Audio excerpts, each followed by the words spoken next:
Hello, my name is Martha Evans, and I never in my wildest dreams thought I would be sharing a story like this. I have always considered myself an ordinary woman. I lived a quiet, simple life dedicated to my third grade students, my family, and my faith. But all of that normalcy was shattered, torn away in an instant, on the crisp autumn morning of November 10th, 2024. That was the day I collapsed in my classroom, had a massive heart attack, and died. I was clinically dead for several minutes, but in that precious time, I was taken somewhere beyond the veil of this physical world. I was shown things, truths that have shaken me to my very core and redefined my understanding of everything. I met Jesus and what he revealed to me about the profound, systematic spiritual deception gripping our world, especially concerning our technology, our society, and the very nature of our racial divisions, left me utterly breathless and changed forever. I feel an urgent, divine duty to share this with you, with as much detail as I can recall, because the truth he entrusted to me cannot wait. The morning of November 10th, 2024 began with a comforting sense of familiarity. The air was cool and crisp, a perfect autumn day.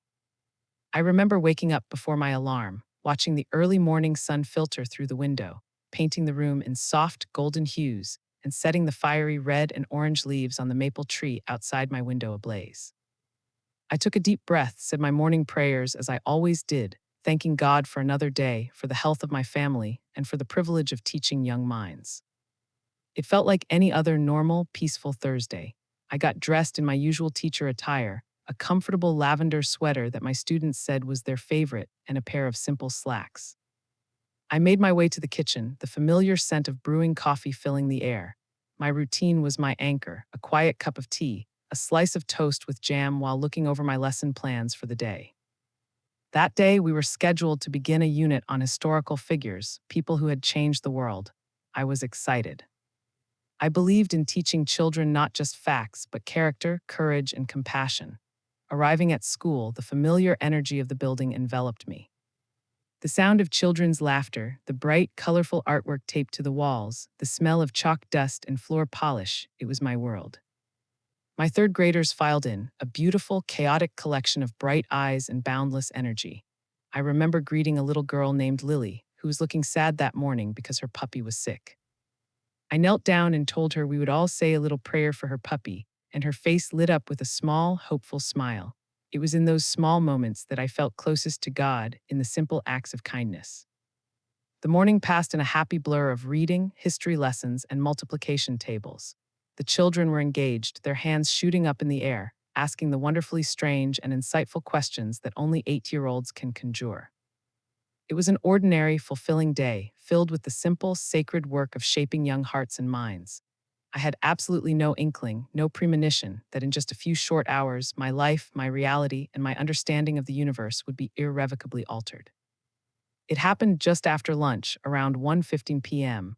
The children had just settled back in from recess, still buzzing with energy. I was standing at the front of the classroom, at the large whiteboard, demonstrating how to solve a long division problem. I remember the blue dry erase marker in my hand, the squeak it made on the board. Suddenly, a sensation I can only describe as a bolt of lightning struck the center of my chest. It was not a slow ache. It was an explosive, crushing pressure that radiated through my entire torso, stealing my breath in an instant. The whiteboard marker clattered to the floor. I gasped, trying to pull in air, but my lungs felt paralyzed, useless.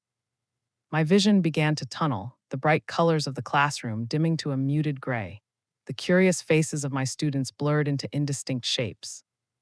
Their voices, which had been a low murmur just a moment before, seemed to stretch and warp, fatting into a distant metallic roar. My knees buckled. My last conscious thought was a confused, fragmented prayer. Lord, what's happening? Then everything went black. I don't remember the impact of hitting the floor. I don't remember any pain beyond that initial, blinding explosion in my chest. I just remember an abrupt, instantaneous shift from the world of noise and chaos into a realm of absolute silence and profound peace. There was no fear, no panic, just a deep sense of stillness, a release from all sensation. I realized something was fundamentally, impossibly wrong when my consciousness returned, but not in my body. I was observing. I was floating, weightless and serene, in a corner of the classroom near the ceiling. From this vantage point, I saw the scene below with a clarity that was supernatural. I saw my own body, Martha Evans, lying motionless on the floor by the whiteboard. I saw the look of sheer terror on the face of my young teaching assistant, a wonderful girl named Chloe, as she frantically yelled my name before grabbing the classroom phone to dial 911. I saw my students, my dear children, their faces a mixture of confusion and fear, huddled together in the back of the room as another teacher rushed in to guide them out. I watched with a strange sense of detachment as paramedics burst into the room with their heavy equipment. They surrounded my body, shouting medical terms I didn't understand. No pulse, starting compressions. I saw one kind-faced woman, her brow furrowed in concentration, performing CPR on my chest, her voice firm and encouraging, "Come on, Martha, stay with us." I felt an urge to reassure her, to tell her, "It's all right, I'm okay, I feel no pain," but I had no mouth to speak, no lungs to form words. I was pure consciousness, an observer to the frantic efforts to save a life that I sensed was already gone. As I hovered there, my perception sharpened. Everything was intensely clear, more real than real life. I could see the individual dust motes dancing in the sunbeams slanting through the tall windows. I could see the subtle variations of color in the fibers of the classroom carpet. It was as if a veil had been lifted from my eyes, and I was seeing the world for the first time in its true, high-definition reality. Then I saw her, standing quietly near the classroom doorway, away from the chaos, was my grandmother. She had passed on from cancer a decade earlier, but there she was, looking just as I remembered her, only healthier, more vibrant, radiating a gentle peace. Her silver hair seemed to glow, and she wore the simple, kind smile that I had loved so much. She wasn't speaking with words, but she looked directly at me, at my spirit, and her eyes communicated everything. "It's okay, my child, you are safe, be at peace." In that moment of loving recognition, the final truth settled into my soul with absolute certainty. I was dead. That realization should have filled me with a terror beyond imagining, but it did not. Instead, a wave of incredible calmness washed over me, a peace that truly surpasses all understanding. It was as if I had finally taken off a heavy, burdensome coat, a coat of stress, worry, and earthly cares that I had worn my entire life without even knowing it. All of it was gone, and that's when I saw the light. It wasn't the fluorescent lighting of the classroom or the flashing red and blue lights of the ambulance now visible outside the window. This light was different. It was alive. It began as a tiny, brilliant pinpoint in the distance, and it grew, expanding to fill my entire field of vision. It emanated from everywhere and nowhere at once. It was impossibly bright, yet it didn't hurt to look at. It was warm, embracing me, calling to me. I felt myself being pulled gently but irresistibly toward it. As I moved closer, a love so profound, so complete, so unconditional filled every part of my being. It was not an emotion, it was the very substance of this new reality. It felt like coming home after a long, arduous journey. Then I heard a voice. It was not a sound that traveled through the air, but a voice that resonated in the very center of my soul, a voice that was more familiar to me than my own. "Martha, come," I knew instantly who it was. It was the voice of my Lord, it was Jesus. The moment I heard his voice, my journey truly began. I was no longer a passive observer, but an active participant, drawn into the tunnel of brilliant, living light. The sensation was not frightening, nor was it something I resisted in the slightest. It felt like the most natural, most longed-for thing in existence, a return to my source, a homecoming. The warmth, the love, the overwhelming peace intensified with every passing moment. It was a love that knew everything about me, every failure, every secret shame, every hidden pride, and loved me completely, not in spite of them, but through them. As I moved deeper into the light, I felt a sensation I can only describe as a divine purification. It was as if every burden, every mistake, every scar, and every regret I had carried in my life was being gently and lovingly stripped away, dissolving into the light itself. The light wasn't just around me. It was flowing through me, cleansing me, healing me, making me whole in a way I had never been on earth. I knew who was waiting for me at the end of this journey. I didn't need an introduction, and I didn't need proof. My soul, the very essence of my being, recognized its creator, its savior. His presence was so overwhelming, so powerful that I could barely take it in. It was like trying to stand before the noonday sun, except instead of being burned or blinded, his light was a creative, healing force. It seeped into every part of me, filling the spaces I hadn't even realized were empty and broken. I fell to my knees. I don't know if I had spiritual knees in that form, but my entire being performed the action of bowing, of prostrating before him. It was not an act of fear or obligation, but an act of something far deeper, pure love, overwhelming awe, and profound reverence. Every inch of my being recognized his authority, his goodness, his absolute power. Then he spoke again, his voice both commanding and infinitely gentle. Martha, rise. I stood, and for the first time I saw him clearly. His face, oh, how can I use human words to describe a divine countenance? It was not just beautiful, it was the source of all beauty. It was both ancient and ageless. His eyes held eternity in them, a depth so profound that I felt like a child staring into the endless expanse of the cosmos. Love radiated from him, not the conditional, fleeting kind of love we speak of on earth, but a love so vast, so deep, that it completed me. And yet, there, in the midst of that perfect, overwhelming love, I saw something else in his gaze, a profound, heartbreaking sorrow. I didn't understand it at first. Why would Jesus, the King of Kings, the victorious Lord, carry such a deep sorrow in his eyes? But before I could even formulate the question, he reached out his hand, and the moment his fingers touched mine, a wave of pure understanding flooded over me. I wasn't just seeing him, I was seeing with him. I saw the world not as I knew it, but as he saw it. The pain, the confusion, the pervasive deception that had led his beloved children astray. I saw a war not of flesh and blood, but a spiritual battle of epic proportions raging across the earth, and most people didn't even know they were on the battlefield. Tears filled my eyes, the tears of a shared sorrow. Lord, what is this? What is happening? I whispered. Jesus looked at me with that same sad, loving expression. Come, Martha, there is something you must see. Before I could process what was happening, the tunnel of light stretched and transformed. I was moving through it, being carried effortlessly, gliding forward into the heart of the light. I began to hear something in the distance, music, but a kind of music that has no earthly parallel. It was pure, powerful, and alive, composed of countless voices blended in a harmony so perfect and complex, it seemed to hold the mathematical structure of the universe itself. The voices sang words I didn't consciously understand, yet my spirit felt their meaning: praise, glory, love. Then I noticed something incredible. The walls of this tunnel of light were not solid. They were filled with living, moving images, moments from my own life. But I was seeing them from his perspective. I saw myself as a little girl, sitting alone on the school playground because I was shy. I had always remembered that moment with a pang of loneliness. But in this vision, I saw what I couldn't see then: a tall, beautiful, shining angel standing right beside me, a comforting hand on my shoulder. I had never truly been alone. I saw moments I had long forgotten, a time I had anonymously paid for the groceries of a struggling mother in front of me in line, a time I had sincerely forgiven a colleague who had wronged me, a time I had prayed in secret for a student who was acting out in class, not knowing his parents were going through a bitter divorce. Every small, hidden act of kindness, every prayer whispered in secret, every choice to forgive, I saw that they all mattered, that they had all echoed into eternity, creating ripples of light. Tears streamed down my face.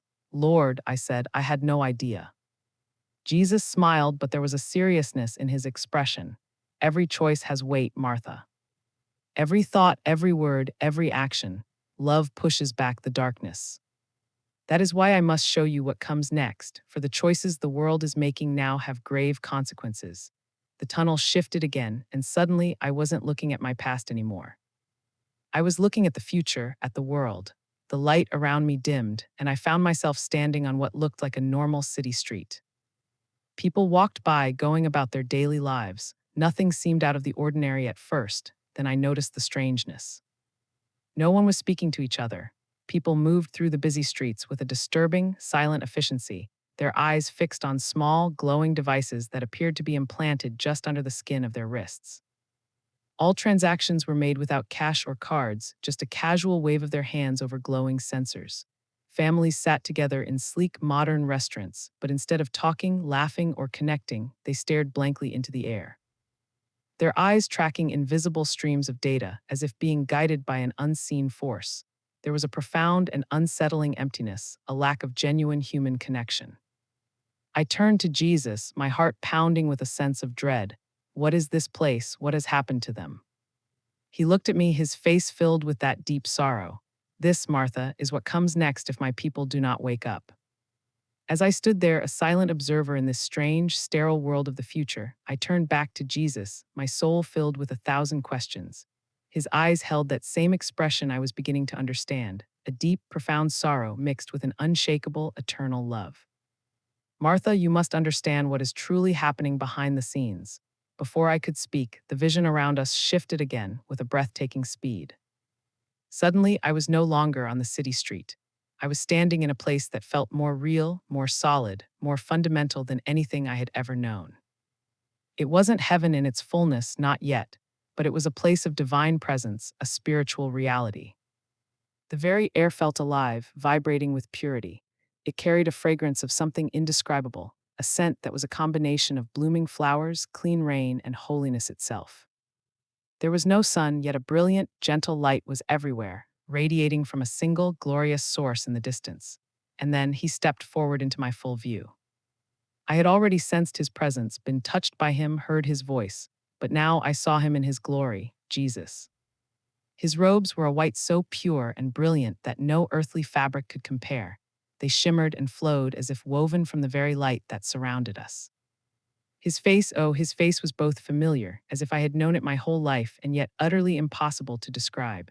His eyes held oceans of wisdom, the fire of perfect righteousness, and depths of love so overwhelming that I felt my own sense of self could simply dissolve into them. I fell to my knees instantly. It was not a choice, it was a reflex of the soul. My spirit knew who he was, and the only possible response was worship. Every fiber of my being recognized him, not just as my savior, but as the very reason for my existence, the Logos, the word through whom all things were made. His voice was powerful enough to shape galaxies, yet gentle enough to soothe a crying child. It was filled with absolute authority, yet brimming with tender compassion. Rise, Martha, I have much to show you. His hand, bearing the faint, luminous scar of a nail, reached out and touched me. As soon as he did, waves of love and pure truth poured into me, an instantaneous download of divine understanding. Every fear I had ever held, every doubt, every hidden wound in my soul, he saw them all, knew them all intimately. And yet his love never wavered, never faltered. Lord, why did you bring me here? Why me? I finally whispered, my voice trembling with awe. He looked at me, his expression profoundly serious, because the world is being deceived on a scale it cannot comprehend, and you must see the truth so that you can warn them before it is too late. The moment he spoke those words, the vision changed again with breathtaking clarity. The light around us shifted, and suddenly I was seeing the world as he sees it, through spiritual eyes. I saw entire cities, entire nations, covered in a thick, dark spiritual mist, a fog of lies and confusion that most people couldn't see and didn't even know they were breathing. This darkness was not a natural phenomenon. It was a living, creeping, intelligent force, wrapping itself around governments, media, educational systems, and even, to my horror, some churches. This is the great deception, Martha, Jesus said, his voice a sad, steady presence beside me. I watched in horror as people went about their daily lives completely unaware.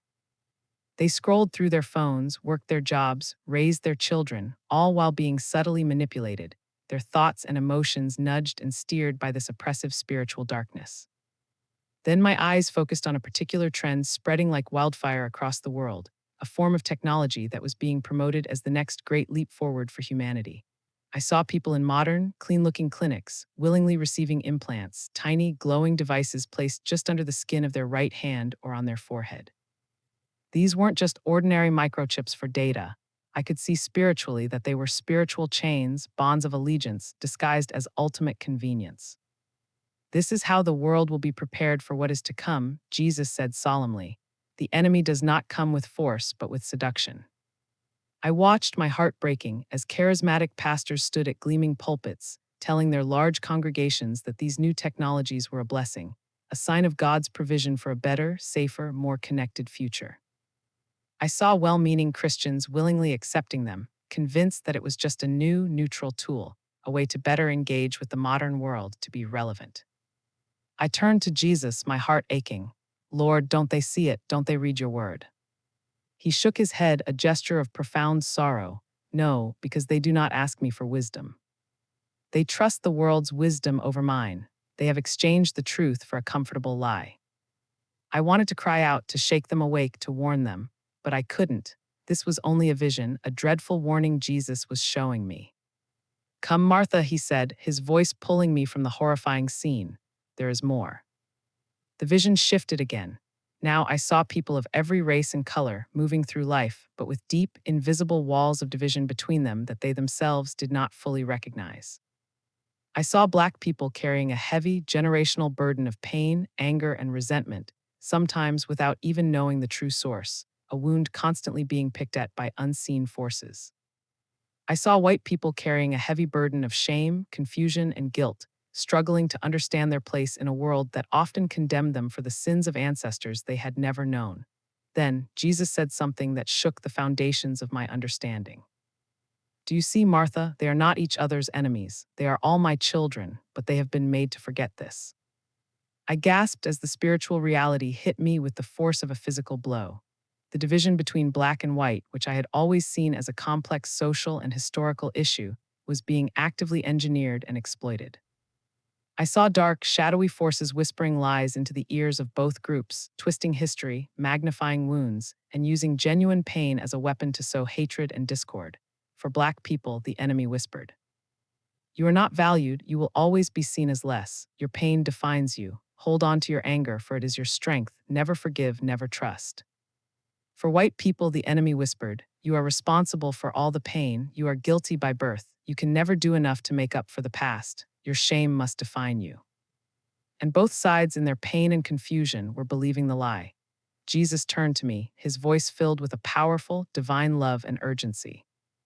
The enemy uses history to keep them blind and fighting amongst themselves, but I came to set them all free from these chains. There is no black or white in my kingdom, no Jew or Gentile, no slave or free. There are only my people, a new creation.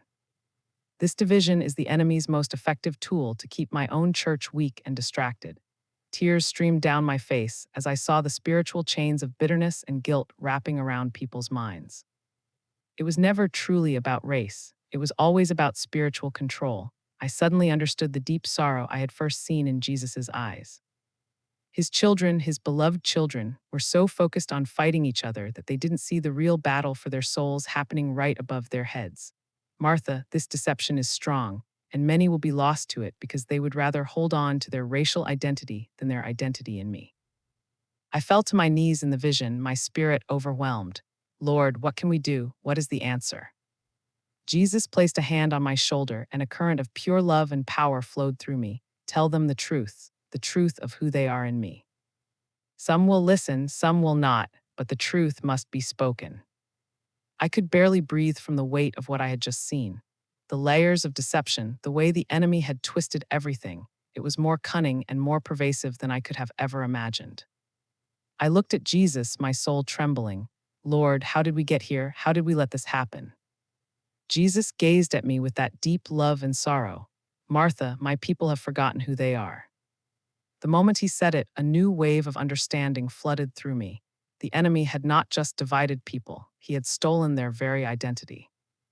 I saw millions of people wandering through life without a true sense of purpose, searching for meaning in temporary things, careers, money, power, fame, validation from others, never realizing that they were created for something eternal, something so much more. In a flash, I was taken to a place that looked like a great celestial hall. It was filled with countless souls, not physical bodies, but beings of pure, brilliant light, each one unique, each one full of incredible potential and promise. These are the ones who have yet to be born, Jesus explained. Each one is sent to earth with a specific purpose from the Father. Each one is given unique gifts to fulfill their divine calling. But from the moment they enter the world, the enemy begins his work. He seeks to confuse them, wound them, weaken them, distract them, so they forget why they were ever sent. I watched, heartbroken, as these pure, brilliant souls entered the earth.